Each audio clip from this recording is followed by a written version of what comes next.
Okay, question. Can everybody see this? I'll try and draw as big as I can.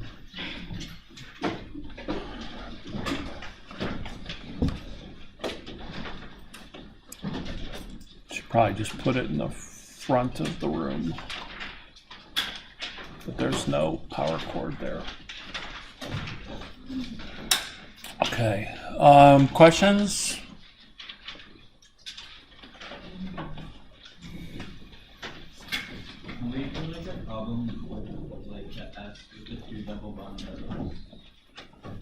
That S with the two double bonds.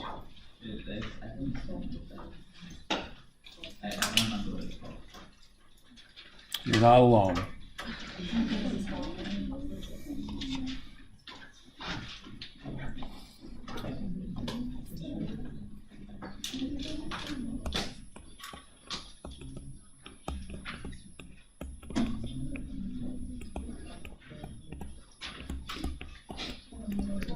That? What is that? That's tosyl chloride. Okay. What is its purpose? Its purpose is to turn an OH group into a good leaving group. So let's react it with this chiral alcohol. So let's react that chiral alcohol with tosyl chloride, and then we'll add Cl minus to it and see what the stereochemistry of the final product is. So the first thing that happens with the tosyl chloride when it reacts with an alcohol is you basically lose HCl. So you're going to end up with the cyclohexane ring, and then in exactly the same position you've got the O, the S, the double bond, the benzene ring, and the methyl group. So this is a tosylate ester.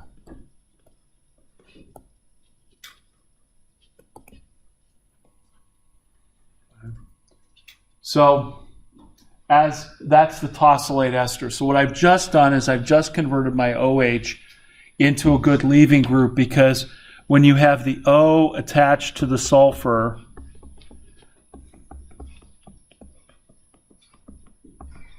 like this, that O minus, that is a very good leaving group. Why is it a good leaving group? Because it is a very weak base. Why is it a very weak base? Because it is very stable. Why is it very stable? Because it's got lots of resonance structures. So in reacting the tosyl chloride with the alcohol, I've now made a good leaving group, and the alcohol is now turned into the oxygen. It will leave with the tosylate group. So in this case, what I would do, I could do anything with this. I can do anything with this tosylate ester over here. I can do anything with that. I could do E2 if I wanted to. So I could react it with NH2 minus. I could react it with tertiary butoxide. I could react it with a nucleophile now, and the nucleophile is going to come in and kick that group off. If the nucleophile comes in and kicks that group off, it's going to do an SN2 mechanism, which means that the chiral center is going to become inverted. So I could do anything. What if I just added like a Cl minus? The Cl minus comes in, kicks the tosylate off. This is an SN2 mechanism, and so the final product then would have the Cl on the dashed line. So that would undergo inversion of configuration.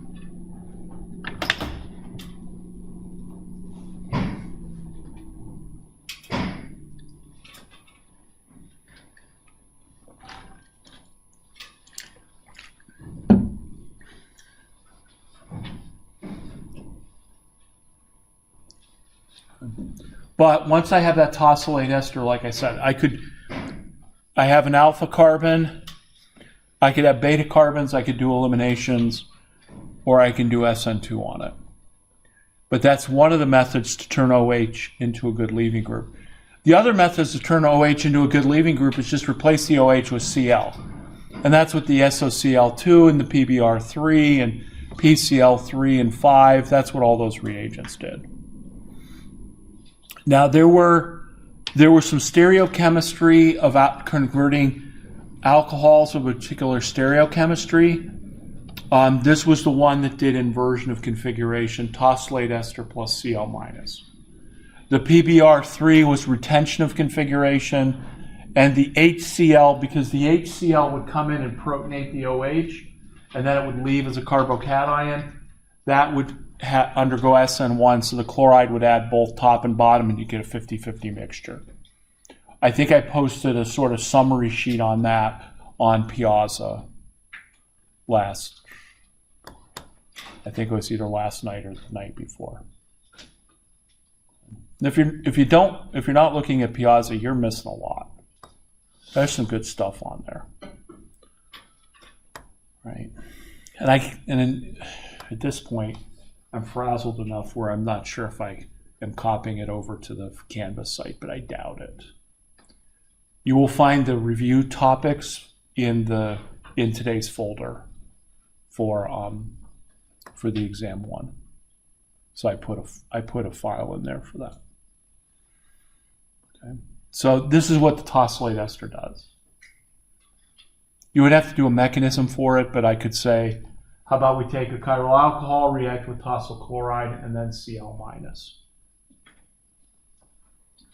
And that would do the reaction.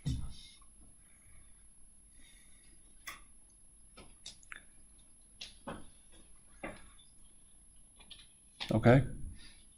What else?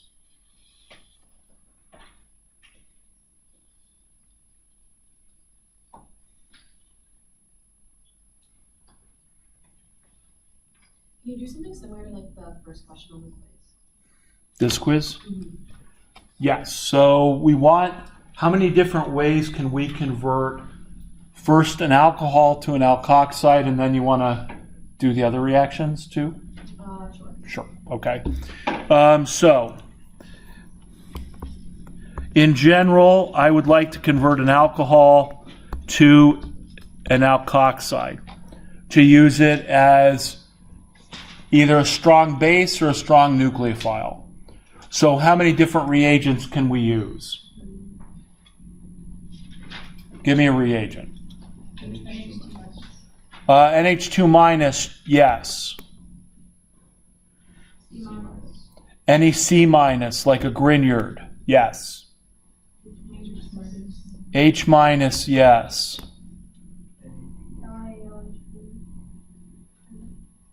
Li. So that would be, so lithium aluminum hydride or sodium borohydride would be a source of H minus. So yes, I would accept that.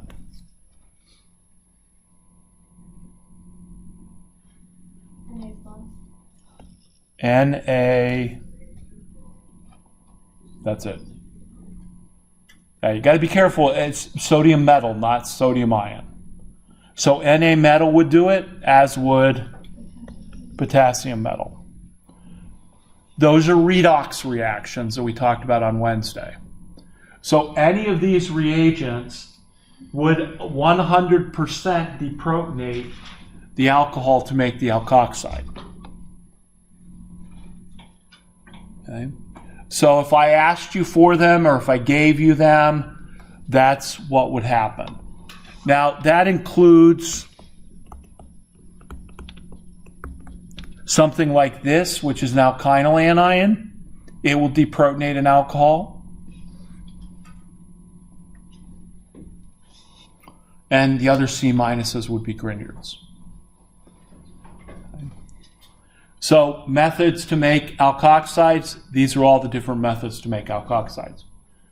Once we make that alkoxide, and we could do the one on the quiz. So we had a propyl group. So once I make the CH3, CH2, CH2O minus, what could I react it with? I could react it with, what did I react it with? I reacted it with this, and then I also reacted it with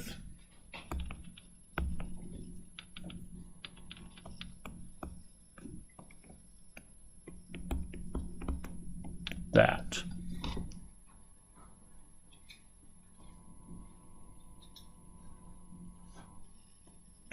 With stop that.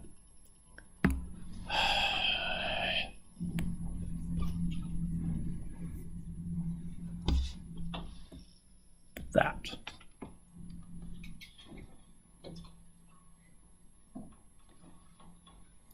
So an alkoxide is, and this reaction is like this. These two reagents, the alkynyl anion and the alkoxide ion, are strong nucleophiles, but they are also strong bases. So what kind of reaction they do is going to depend upon what alkyl halide they're reacting with. So what kind of alkyl halide is this? It's a primary. So with this primary alkyl halide, what mechanism is going to happen? SN2. So this is going to be an SN2 mechanism.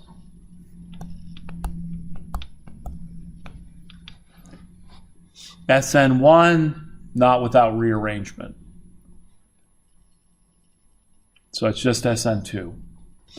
So that nucleophile is going to come in, attack this carbon, not that carbon, and kick the chlorine off, so that I'm going to end up with CH3, CH2, CH2. I'm going to draw the O down here, then not that, that. So that would be the ether that I would make from that SN2 reaction.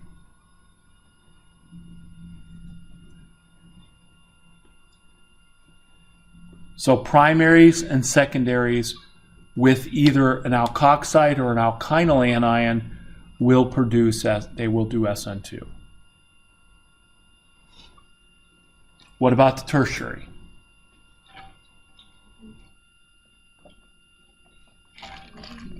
It's going to do E2. Alpha, beta, beta, beta carbon.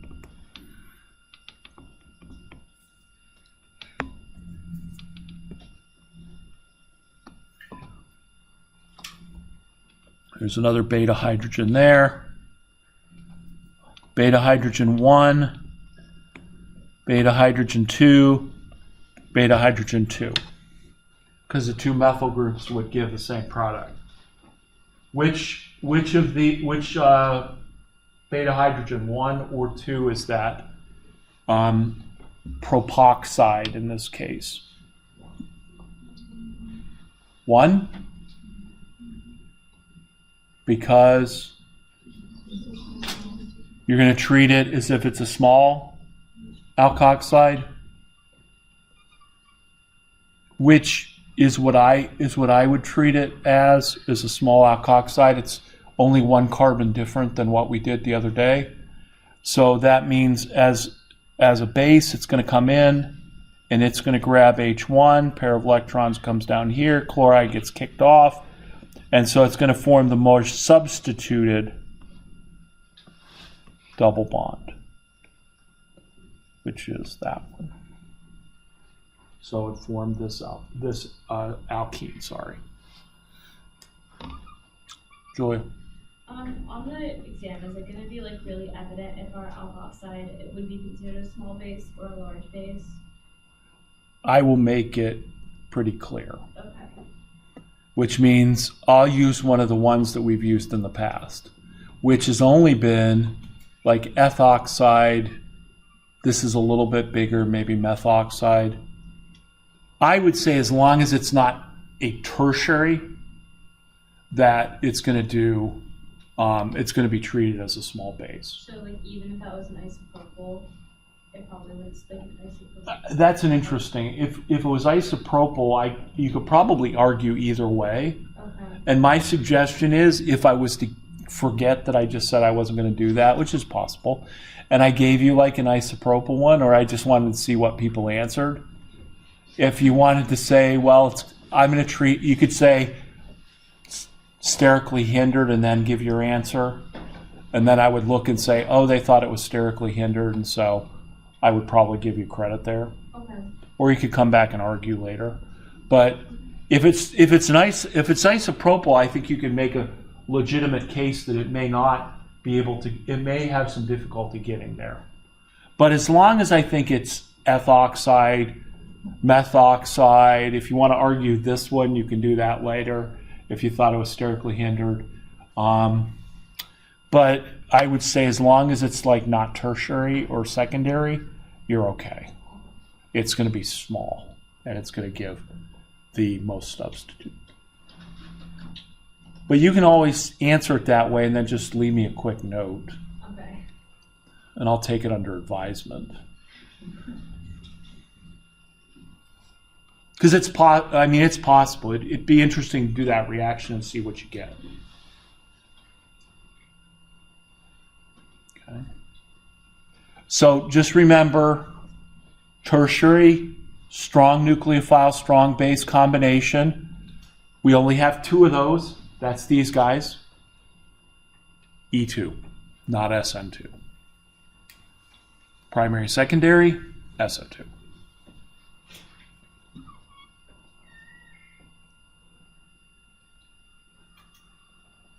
What else?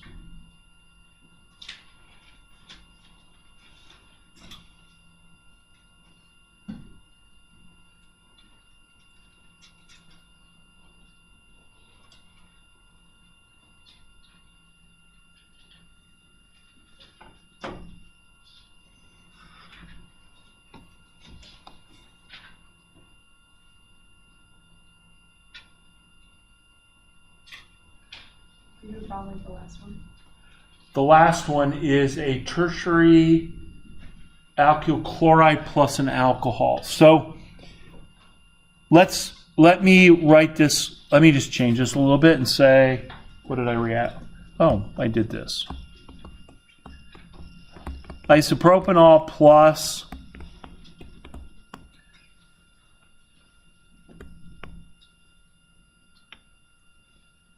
that alkyl halide. So let's just say, for the sake of argument, that you are unsure on paper if a if an isopropoxide, if the alkoxide of this isopropanol, if it would give you the most substituted or not. And I wanted to actually not do E2, but I wanted to do substitution. I couldn't use a tertiary with an alkoxide because it'll do E2. What product it'll give is debatable. But if I want to make that tertiary ether, I'm going to have to change from strong nucleophile to weak nucleophile. Just simply use an alcohol. All right, if I do that, then what's going to happen in this reaction? I'm going to lose the chloride first. So my tertiary system is going to form a carbocation. And in this case, it's going to form a nice stable tertiary carbocation. And then what's going to happen next? The entire isopropanol is going to come in and add to the carbocation and form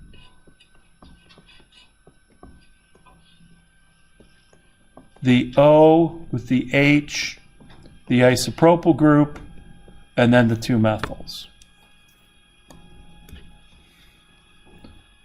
A lone pair and a plus charge. So we've done that a lot in the past. So I'm going to form the carbocation. Or sorry, the oxoniumide. Final step. lose H plus. The H plus goes back to the oxygen, and we lose the H plus.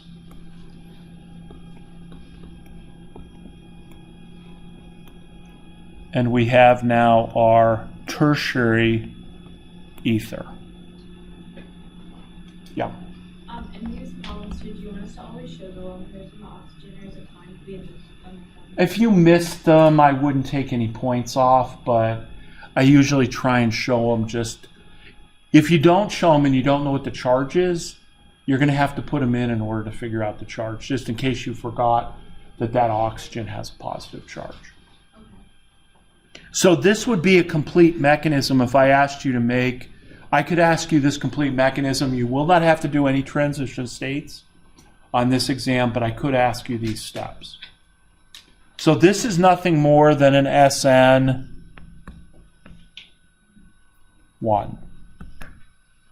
Why is it SN1? Because it has a carbocation intermediate. Anything with a carbocation is 1. Anything without it is a 2.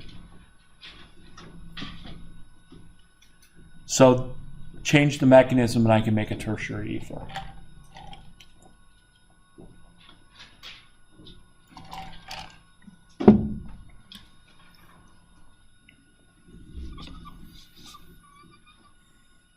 So on the list of topics, I've also indicated, I believe, mechanisms that I could ask you to write.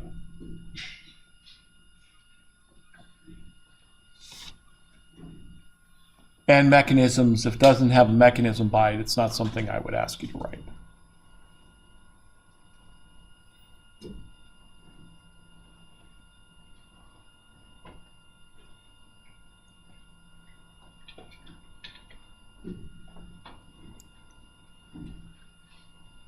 What else? So, Can we go for alkynes? what about alkynes? Making alkynes.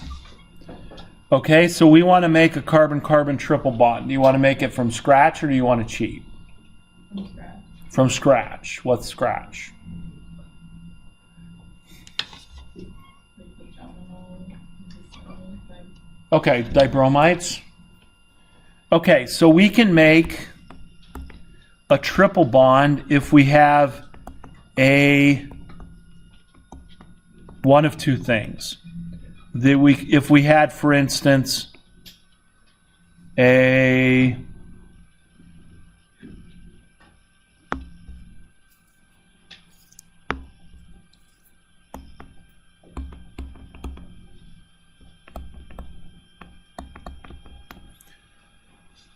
vicinal dibromide. Vicinal just means this is vicinal.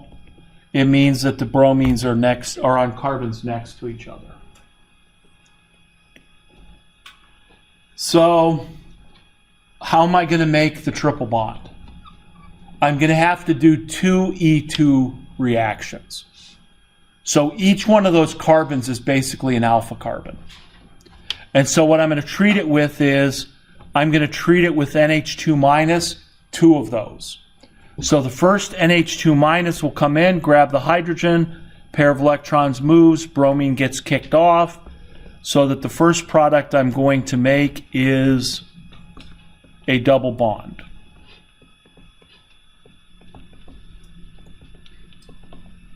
And then what's critical about this is the H and the Br and the double bond are going to have to be trans so that they are anti-periplanar.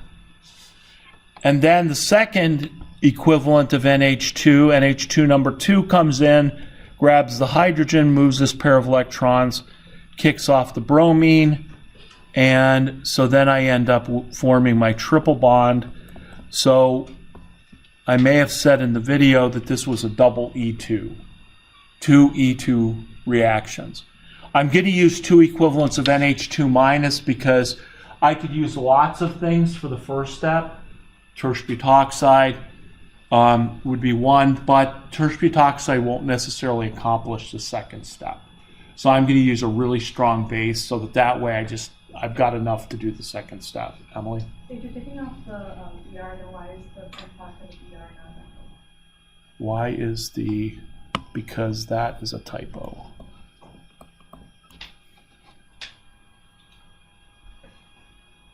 That is a typo. So that would be a way to make a triple bond from the vicinal dibromide. Now, scratch would mean, where did the vicinal dibromide come from? How do we add two BRs in a position where they would be trans to each other so that you could do 2E2 reactions? I would start with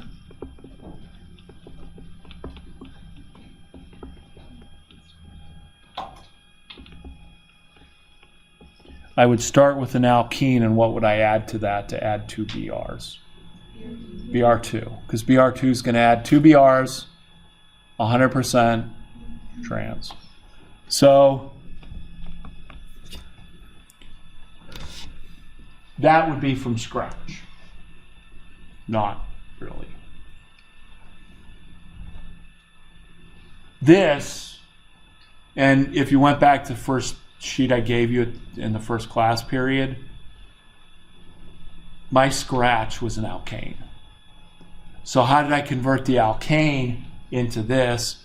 Well, I had to do free radical halogenation, then I had to make a double bond out of it, and then once I have the double bond, I can make the triple bond. So this is the vicinal dibromide. So it's closer to scratch than the geminal one. But we could do the same double E2 reactions on a geminal dibromide, but it'll be a little bit more difficult. So this is the way we could do that first one. Well, we need to know how to make it from an alkane and for the geminal. I'm going to hold off I'll show you the geminal in a moment. Yes, I could give you that reaction of a vicinal or a geminal and say make the triple bond. Or show me the reaction. Show me the products of the reaction. But from an alkane? From an alkane, I'm going to hold off on totally going from scratch. But if you wanted to see the series of reactions, it's in that first handout. And we will work our way up to, since I didn't do this last semester in my substandard class, which I'm sure this is one of the things that they do at the finest of institutions, that they start with this idea where they don't give you the pathway, right, and ask you the reagents. They say, go from butane to this triple bond. Right? I mean, I would have a lot less exams to grade. A lot less. Right? But that's not the way I operate. So but ultimately that's what synthetic chemists have to do. But we need to ease our way into it. So that series of reactions is how you would take a butane and convert it to both the internal and the terminal alkyne. So I wouldn't ask you to do that, but I might ask you what reagent you might use. And each one of those problems, where if I gave you a reagent, it's its own problem. Right? It's not like you don't have to get if you don't get the first one, you don't get the rest of them. So geminal, how would I do a geminal? Well, first of all, what is a geminal? The geminal is when the carbon has a halogen on where the carbon has both halogens on it. That's a geminal. Right.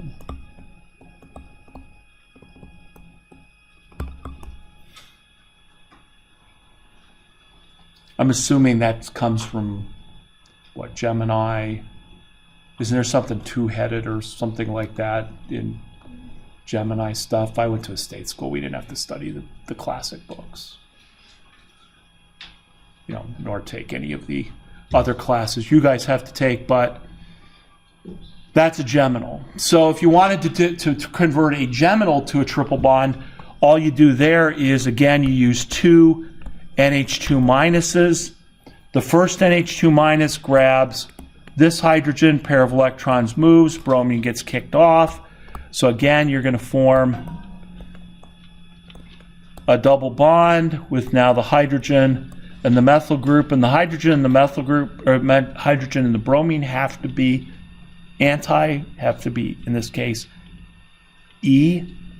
And then the second equivalent of NH2 minus will come in, grab that hydrogen, pair of electrons moves, bromine gets kicked off so that we can make the triple bond.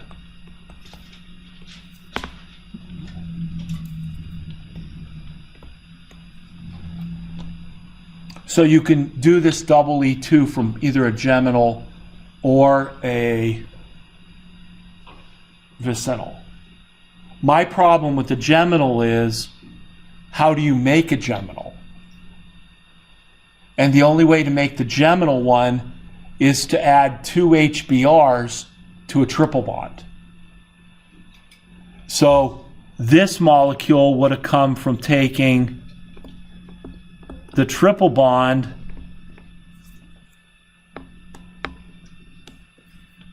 and adding two HBRs. And so that's the only way to make the geminal, So that's kind of useless, because if I needed a triple bond to make a triple bond, what's the point? Sir? For that reaction though, because there's those people who substitute. It would be a mess. So that would be a mess, yes. And this morning they asked, and I didn't push the record button. Sadly, another fine lecture gone to waste. But they asked, what's the difference between terminal and internal alkynes? And so, yes, I was waiting for somebody to go, yeah, but would that really, it would be a mess, but one of the products would be, nope, you know what? It would not be a mess. And here's why.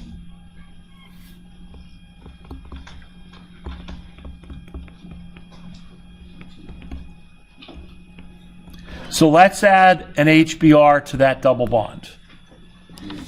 Now it's symmetrical. This triple bond is symmetrical. So it doesn't matter whether I add the H to the left or the right, I'm going to get the same product. It would be a mess if these were two different alkyl groups. Because, yes, you are correct that these two carbons have the same number of hydrogens, which is 0, which means that the first step is not Markovnikov. But it doesn't matter whether I add the H to the right or the left, I will get the same initial product. So if I get the same initial product, let's just do it this way, I'm going to get this. And unfortunately, I'm going to get this.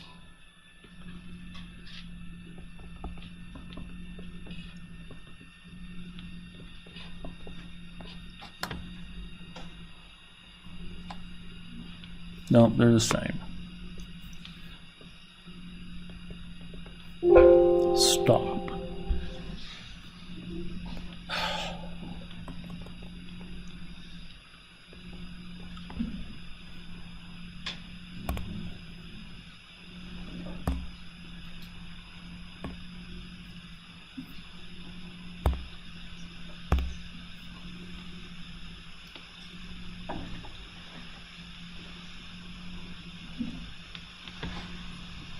I get those two.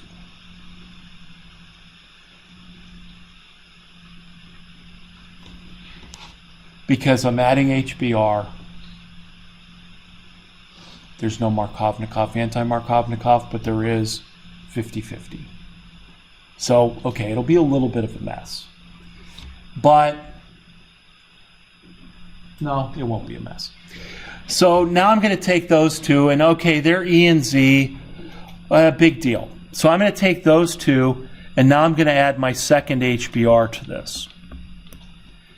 Wherever I added the hydrogen, in the second addition, where's the H going to go?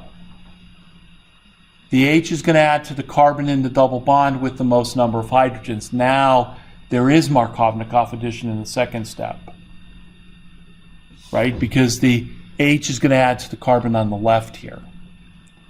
So the H is going to add to the carbon on the left, the Br is going to add to the other carbon. So actually, regardless of whether it's E or Z, I'm going to add the second hydrogen to the carbon on the left and the bromine to the carbon on the right.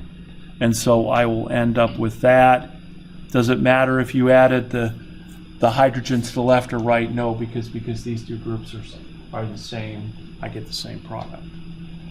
So actually, this would not be a mess. It'd be a mess after the first HBr, but on the second HBr, it would snap right in line. And so I definitely would get the geminal.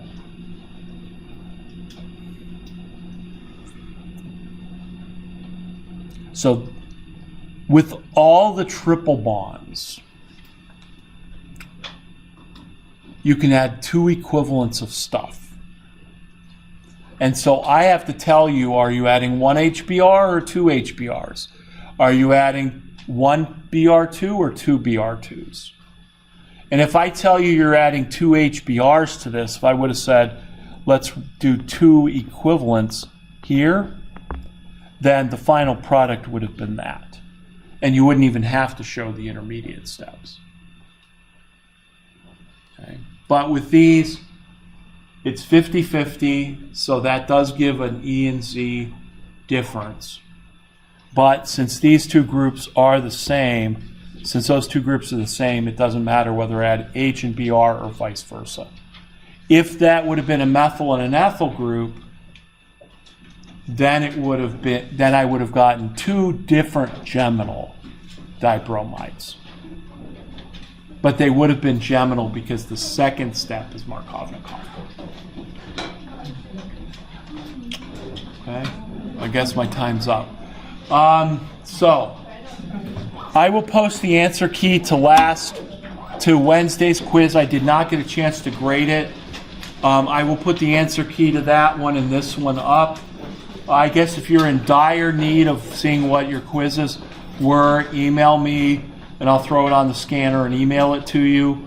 I don't want to do 60 of those, but then again, I don't think that necessarily there'll be more than, well, there won't be 60 overly ambitious students who need to have theirs. Questions for Monday, email me, put them on Piazza. I'll be in the afternoons, so if the door's open, I will be in. If the door's closed, it means I left, but if the door's open, come in. If you're not sure, send me an email and say, are you there? And hopefully I'll get it when I'm here. All right, so other than that, I'll see you on Monday for the exam. Yes. I was wondering if you got an email I sent you about 2 days ago. I did. I haven't gotten a chance to respond.